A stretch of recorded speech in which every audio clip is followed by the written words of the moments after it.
Yo, it's me. Got back from the gym, finished my leg workout. I did the same thing. I did the squats in the garage, which you saw, where I failed the 240, which I'm going to get to in a second. And then I went to the gym and finished the remaining leg workout. Anyway, this is the first time in this little mini series that I was going up in weight and then going for a one rep, and I couldn't get it. So let's start off with that. So I was slightly worried, not too bad. I've had it happen before.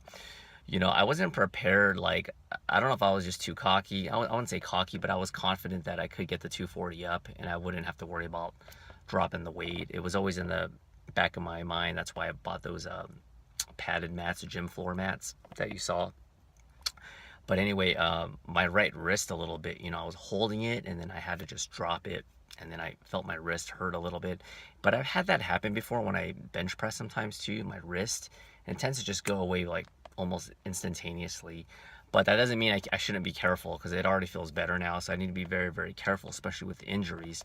With that being said, there's a few things that I need to kind of figure out, as I increase my one rep max for my squat. My PR is a 255 back in the day. I'm not sure if I will ever hit that, but that's the plan, even though I'm lighter right now. But anyway, yeah, I need to figure out what I want to do, because I don't want to have to get in this situation where I squat going for a heavier weight, a one rep max, and then I have to drop it on the gym floor, because I'll try to put some footage within here. It's causing a dent in my gym floor on my mats.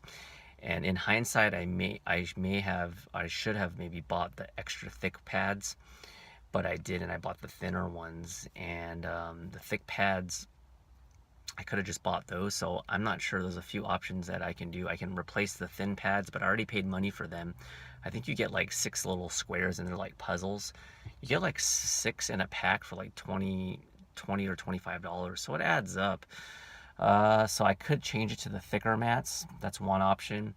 The second option is to actually use the safety clips. The bench that I have, or the squat rack slash bench that I use, it does have safety clips. I actually take them off, but they're so close to the front of the rack where I take the bar off that I may have to just experiment, and I didn't have time because I had to go to the gym. So that's another option, but it's so close. Like, if I take it off the bar, off the rack, I can only step like this much, and then as soon as I step back, the safety clips are on the side. I'll try to put some footage, and that's another option. So then if I go down on the negative and I get stuck, I can just drop it on the safety clips. That's the second option. The third option is to ask somebody at the main gym to just film the one rep max. I don't like really doing that. It's a possibility. Another option, going through all these options, is to buy a small little tripod. They have these, I don't know what they're called. They're called like spiders or something. They're like really small, and you can actually bend them, and they're good for like photography, for photographers that want to like put it on like a tree or something. It's really, really small, and I thought about that. And it's kind of more discreet, and it's not like a big old tripod, and you don't have to bother anyone. So I thought about maybe just hiding it there, do the one rep max, and not worry. So there's a lot of things going in my head, because not to make excuses at all, some days I'm not going to be feeling it, so to speak. And today, usually, like when I do my first or second rep or second set on the 135, 150, 160, by the second or third set, or I can usually tell if I'm having a good day. And last night I didn't sleep very well at all, and I did the 135. I felt a little bit stiff, and then when I did like the 160, it didn't feel clean. But that doesn't mean that I can't do it. It's just it's psychological. I've hit some decent numbers when I've been more tired. So a lot of it is psychological, but your body can only take so much. And at my age, everything has to be aligned: my sleep, my nutrition, my diet. And it's been okay this week, but the motivation, just this morning, it wasn't that great. The other thing that was really annoying is, maybe you guys can help me. My camera, it cut the 160 set off, and that's really annoying. So my camera, I have a little older camera, and maybe it's the camera or the memory card, but I highly doubt it's the memory card because I have plenty of memory. But it only happens when I'm putting it on the tripod and filming the leg workout, the squat workout. And usually what happens is as it's running, it's going on running time, and as it hits to like 25-30 minutes, it'll naturally just go to another file and it'll keep recording. So it'll break it up into parts, which is completely fine. I don't care as long as it keeps recording. It's a red little dot. But all of a sudden, you know, it happened the last session that I filmed. I was working out, and I think it was like the bench press. I don't remember what it was. It was one of the like 205, or I forgot on the squat. And after I did the set, I looked at my recording and it wasn't blinking. It just completely turned off.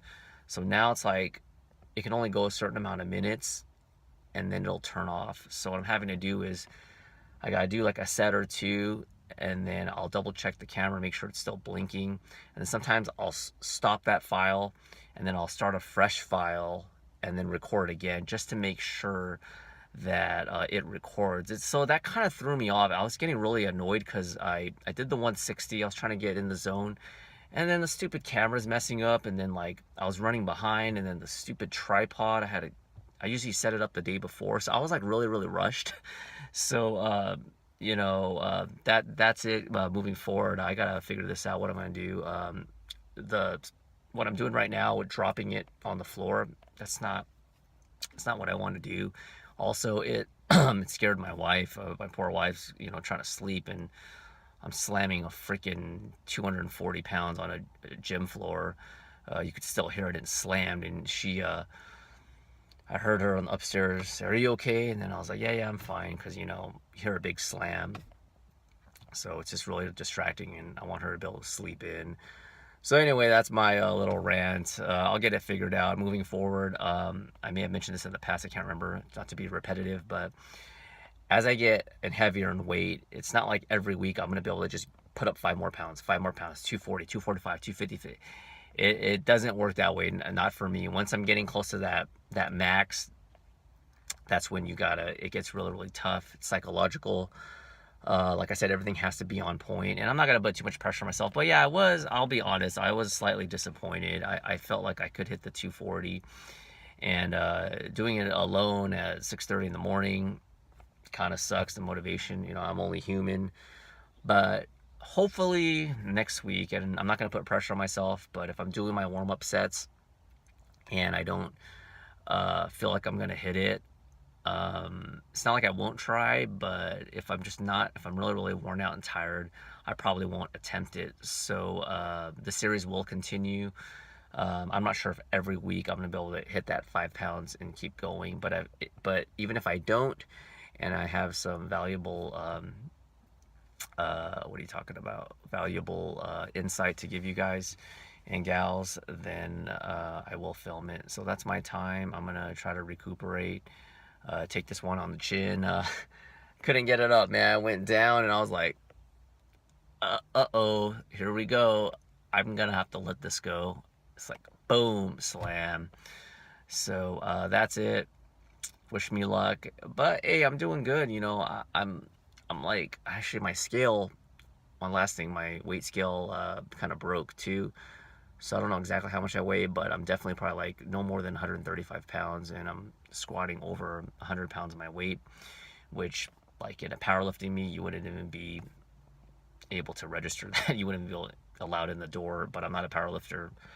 I am a health enthusiast who's trying to increase their strength naturally. So I think it's pretty good, you know, over 100 pounds on my squat, and then my bench press. I want to eventually film that. The most I've ever done unofficially was 240, but I don't like to lie to myself. I'm not sure if I went all the way down at 240. And then I filmed 235 on my bench press, and I was short about this much off my chest. So I'm not sure if I really count that. But I did a clean 220 right down to my chest all the way up. And that's good. So keep my fingers crossed. I'm going to try to recuperate, keep the nutrition on point, and hopefully we'll hit that 240 next Saturday. That's it, guys. Bye.